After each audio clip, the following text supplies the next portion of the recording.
O Supremo Tribunal Federal, STF, julgou nesta quinta-feira que o decreto presidencial que define os ritos para demarcações de terras quilombolas é constitucional, rejeitando uma ação do antigo PFL, atual Partido Democratas, que pedia a revisão das regras e podia paralisar cerca de 1,5 mil processos.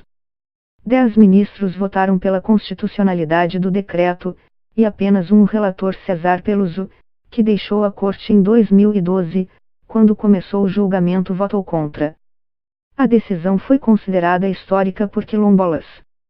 O Estado brasileiro deu um passo à frente no processo de reparação a tudo o que aconteceu ao nosso povo, disse à Notícias Brasil Demildo Bico Rodrigues, membro da Coordenação Nacional das Comunidades Negras Rurais Quilombolas, CONAC. Ele disse que o placar folgado da votação surpreendeu as comunidades devido ao tempo sombrio que vivemos. O STF também rejeitou uma proposição do ministro Dias Toffoli para que fosse estabelecido um marco temporal para todas as demarcações de áreas quilombolas e indígenas. Segundo o princípio, só teriam direito a reivindicar terras os indígenas e quilombolas que as ocupassem quando a Constituição de 1988 foi promulgada.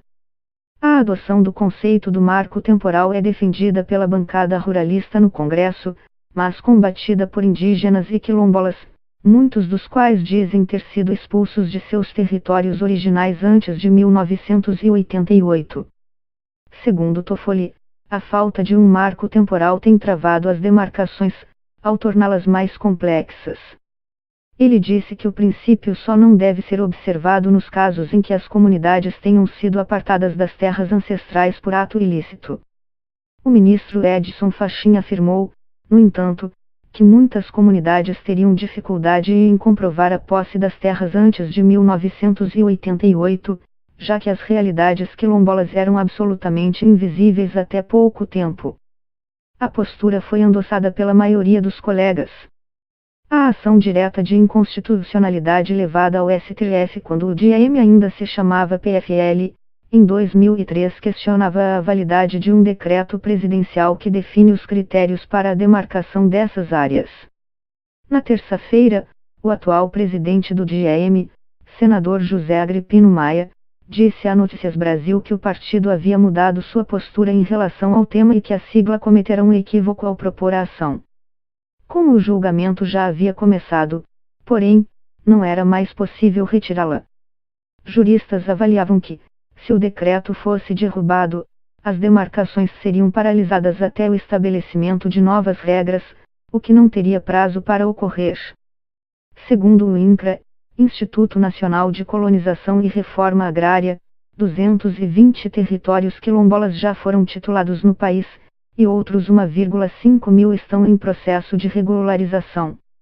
Vários processos se arrastam há mais de uma década. A ação proposta pelo PFL dizia, entre outros pontos, que demarcações de quilombos não poderiam ter sido regulamentadas pela Presidência, e sim pelo Congresso. O decreto que regula o tema foi assinado em 2003 pelo então presidente Luiz Inácio Lula da Silva e mudou os trâmites da demarcação, tornando-a uma competência do INCRA. Até então, o papel cabia à Fundação Palmares, vinculada ao Ministério da Cultura. A ação também questionava a possibilidade de que os quilombos se auto-identificassem. Para o PFL, apenas comunidades fundadas por escravos fugidos poderiam ser consideradas quilombolas e reivindicar terras. O STF decidiu, porém, que a autodeclaração é legítima. Nas últimas décadas, tem prevalecido entre os quilombolas o entendimento da Associação Brasileira de Antropologia, ABA, segundo o qual o termo quilombo se aplica a comunidades negras que desenvolveram práticas de resistência na manutenção e reprodução de seus modos de vida característicos num determinado lugar, não necessariamente fundadas por ex-escravos. Para Demildo Bico Rodrigues, da CONAC, a decisão do STF é um primeiro passo, mas ainda há um longo caminho para assegurar que nossos direitos sejam efetivados.